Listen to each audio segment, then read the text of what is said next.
आपको शो में खुश आमदीद कहता हूँ। अजहर सिद्दीकी साहब का ये प्लेटफॉर्म है और आज उन्होंने मुझसे रिक्वेस्ट की कि आप जिम्मेदारियाँ संभालें, तो उनकी अदम मौजूदगी में ये जिम्मेदारी मुझे सौंपती गई है। पाकिस्तान के अंदर कुछ तब्दीलियाँ हुई हैं, कुछ लोगों के सवालात मेरे पास मौजूद थे और मैं चाहूँगा कि इन सवालात का जवाब दिया जाए और फिर अजहर सिद्दीकी साहब ने भी कुछ सवालात रखे हैं इस प्रोग्राम में हमारे लिए, उनका जवाब भी मैं आपके सामने रख देता हूँ। कुछ ये कहा जा रहा है कि लेफ्टिनेंट जनरल फैज़ हमीद साहब को कोर कमांडर बहावलपुर तैनात कर दिया गया है और ISPR के मुताबिक lieutenant general Sardar Hasan Azhar Hayat corps commander Peshawar तैनात किया गया है। इसके अलावा lieutenant general Khalid Zia military secretary Pakistan army होंगे। ISPR ने यह भी बताया कि लेफ्टिनेंट जनरल सरदार हसन अजहर हयात मगरबी सरहद का वसी तजर्बा रखते हैं और वो GOC मीरान शाह भी तैनात रहे, और लेफ्टिनेंट जनरल सरदार हसन अजहर हयात जनूबी वज़ीरिस्तान में बतौर ब्रिगेड की कमांड कर चुके हैं और उन्होंने ISI में तैनाती के दौरान अफ़गान अमन अमल में कलीदी किरदार अदा किया। और फिर अब अजहर हयात जो लेफ्टिनेंट जनरल सरदार हसन अजहर हयात हैं, वो बतौर दिफाई अताशी भी फ़राइज़ सर अंजाम दे चुके हैं। एक वसी तजर्बा वो लेकर आए और वसी तजर्बा रिप्लेस कर रहा है उस तजर्बे को जिसके बारे में इससे पहले इमरान खान साहब ये कह चुके कि हम नहीं चाहते कि कोई तब्दीली हो। जब आर्मी चीफ की एक्सटेंशन की बात आई तो उस वक्त भी कहा गया कि मुल्क दो चार नहीं हो सकता, कॉन्टिन्यूशन होनी चाहिए, एक पॉलिसी कंटिन्यू करेगी तो पाकिस्तान आगे बढ़ेगा। और पाकिस्तान की जो अफ़गानिस्तान के अंदर जो इनखला हो रहा है, आपको याद होगा इमरान खान ने ये कहा था कि वहाँ पर जहाँ तक ताल्लुक़ है फैज़ हमीद साहब का, लेफ्टिनेंट जनरल फैज़ हमीद, उनका वहाँ पर होना बड़ा इम्पोर्टेंट होगा। और लेफ्टिनेंट जनरल फैज़ हमीद ने जो बुनियादी तौर पर किरदार अदा किया अमेरिका के जाने के बाद और अमेरिका के इनखला के दौरान, ऑब्वियसली इमरान खान उसे हमेशा ही अप्रिशिएट करते नजर आए। और इसमें फैज़ हमीद साहब के हवाले से आपको ये भी बता दें कि इमरान खान साहब ने इनके बारे में, यानी इनको मंसूब किया जाता रहा और उन्होंने कहा कि मेरे इल्म में नहीं, ना मैं चाहता था कि ऐसी जो बातें कही जा रही हैं, कंट्रोवर्शियल बनाया जा रहा है जनरल फैज़ हमीद को, कोई ऐसी बात है। लेकिन व्यूअर्स, ये तब्दीली आना इस वक्त और तबादले ये बड़ी अहमियत के हामिल हैं। कुछ भी ऐसे ही नहीं हो जाता कि कोई रूटीन की जितनी भी तब्दीलियां की गई हैं इसे आम समझा जाए। मैं आपको एक खबर, तहरीक तालिबान पाकिस्तान के जो कमांडर थे उमर खालिद खरासानी अफ़गानिस्तान में हलाक, ये पाकिस्तान का मीडिया इस खबर को इस वक्त कैरी कर रहा है और तफसीलात के मुताबिक उमर खालिद खरासानी के हमरा कलदम तंजीम के मज़ीद 2 कमांडर्स भी मारे गए। हलाक होने वालों में हाफिज दौलत और कमांडर मुफ्ती हसन शामिल हैं। ज़राई बताते हैं कलदम तहरीक तालिबान पाकिस्तान के, जो खबर मीडिया में रिपोर्ट हो रही है कि उमर खालिद खरासानी और 2 कमांडर की हलाकत की तस्दीक हो गई है। और ज़राई बताते हैं कि कलदम तहरीक तालिबान के तीनों कमांडर अफगानिस्तान के सूबे पक्तिका के इलाके में, एक जो इलाका है बर्मल का, अब ये मैंने इसका प्रोनाउंसिएशन शायद ऊपर नीचे हो गया तो उसके लिए माजरत, गाड़ी पर सफ़र कर रहे थे जब उनकी गाड़ी लैंड माइन से टकरा गई और कलदम तहरीक तालिबान के तीनों कमांडर्स अफगानिस्तान के सूबे कन्नड़ में तैनात मुकीम थे और मुज़ाकरात के लिए बर्मल गए हुए थे। अब मसला ये है कि खरासानी साहब जो हैं, इससे पहले भी इनके ऊपर बहुत सारी ऐसी, यानी जमातुल अहरार के ये सरबराह थे और पाकिस्तान की जो तजवीज़ थी, मैं आपको थोड़ी सी हकीकत इनके बारे में बता दूं। और अब अफ़गानिस्तान के अंदर तहरीक तालिबान पाकिस्तान जिसके साथ मुज़ाकरात हो रहे थे, आपको याद होगा इन कैमरा सेशन भी हुआ जिसमें आर्मी चीफ ने और पाकिस्तान की जो मेन कमान है उसने ब्रीफ किया पार्लियामेंट को इन कैमरा और बताया गया कि किस लेवल के मुज़ाकरात हो रहे हैं। और पाकिस्तान पीपल्स पार्टी ये बारहा कहती नज़र आई कि जनाब हमें भी बताया जाए कि आप किस किस्म के मुज़ाकरात कर रहे हैं। ये मामलात इमरान खान के दौर में ही शुरू हो गए थे। पाकिस्तान तहरीक इंसाफ की हुकूमत थी और मुझे याद है मैंने एक ट्वीट भी इस हवाले से किया कि क्या वाकई हम किसी मुज़ाकरात के अंदर दाखिल हो रहे हैं और क्या ये हकीकत है।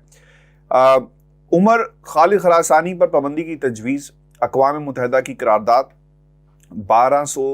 67 के तहत सिक्योरिटी काउंसिल में पहली मर्तबा 6 जुलाई 2017 को दी गई थी। ये मैं आपके सामने कुछ पॉइंट्स रख रहा हूं ताकि आपको समझने में आसानी हो कि इस वक्त खित्ते में होने क्या जा रहा है।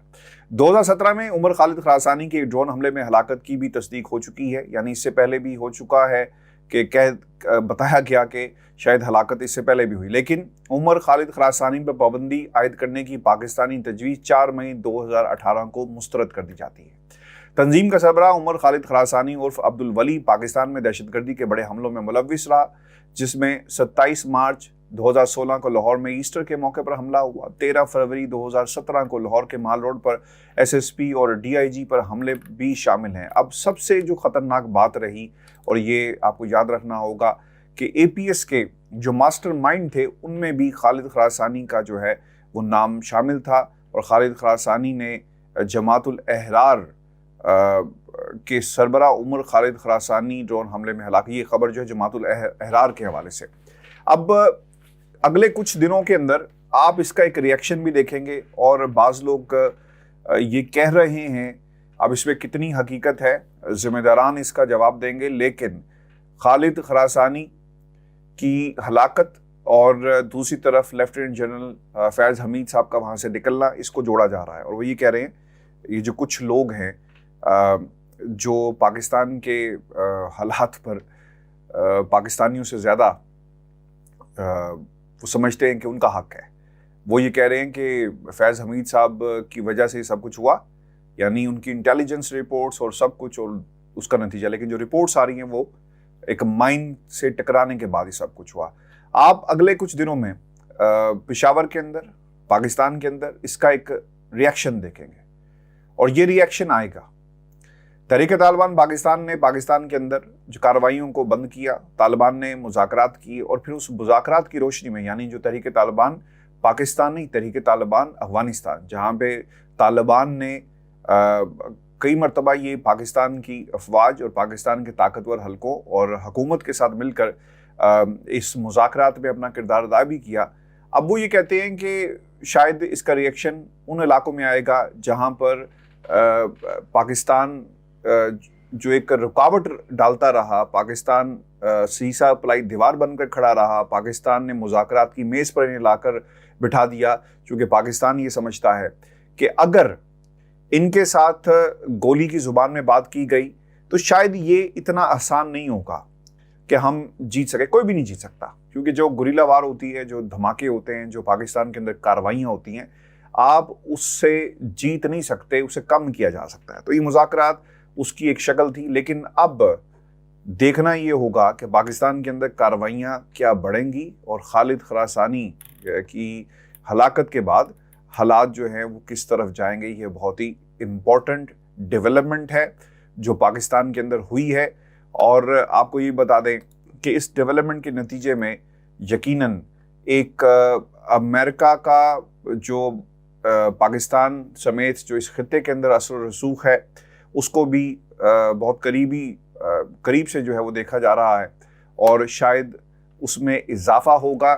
ये भी एक बड़ी इम्पॉर्टेंट डेवलपमेंट है। आपको याद होगा कि इससे पहले भी ड्रोन हमला और फिर खरासानी की हलाकत, ये तमाम चीज़ें कनेक्ट करना बड़ा ही ज़रूरी है। पाकिस्तान के अंदर गवर्नमेंट चेंज हुई, फिर गवर्नमेंट दूसरी आई, और फिर उनका क्या किरदार है, ये बहुत ही इंटरेस्टिंग है।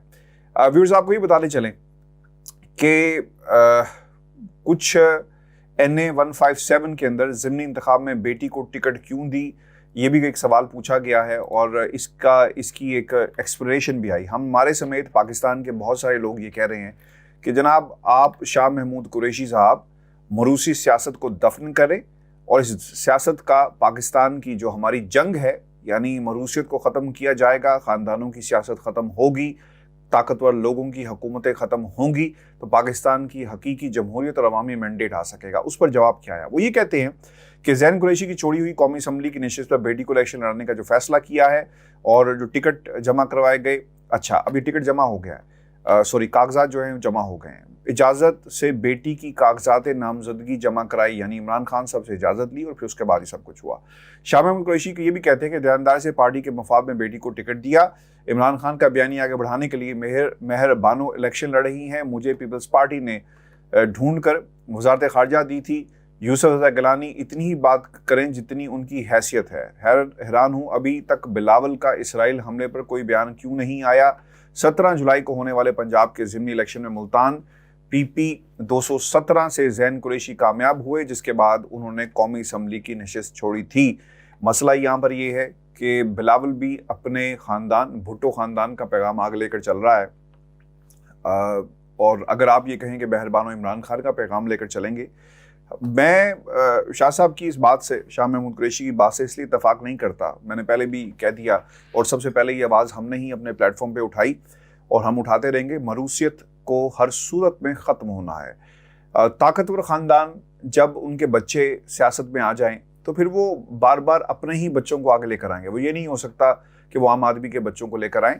اس حلقے کے اندر اور بھی چوائسز ہو سکتی تھی، کارکن کو بھی آگے لایا جا سکتا تھا، کیونکہ اس وقت اگر آپ سیاستی شخصیات کی کرنی ہے تو پھر شخصیت یہ کہتی ہے کہ عمران خان کے نام پر ووٹ پڑے گا. عمران خان کسی کھمبے کو بھی کھڑا کر دیا جائے تو عمران خان کے نام پر اگر ووٹ پڑنا ہے تو اس میں مہربانوں کا کوئی کردار نہیں ہوگا. نون لیگ سے ہمارا جو اختلاف رہا اوور دی ایئرز یہی رہا کہ مریم ہی کیوں ریپلیسمنٹ ہے نون لیگ کے اندر، باقی کوئی لیڈر کیوں آگے نہیں آتا. یہی بنیادی وجہ بنی کہ جو شخصیات کی سیاست ہے اسے ویورز جو ہے وہ ہر صورت میں ختم ہونا چاہیے.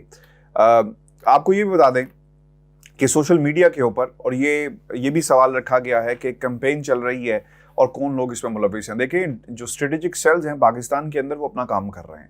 ماضی کے اندر بہت ساری حکومتوں نے اپنا یہ کام صحافیوں کے ذریعے کروایا، ان کے پے رولز پہ ہوتے تھے. بہت سارے نام ایسے موجود ہیں جن کا قلم صرف کسی نہ کسی کی شان کو بڑھانے کے لیے چلا، اور اب یہ کردار جو ہے وہ سوشل میڈیا کے ذریعے اس کو ہائی لائٹ کیا جا رہا ہے اور سوشل میڈیا کو کردار دیا گیا.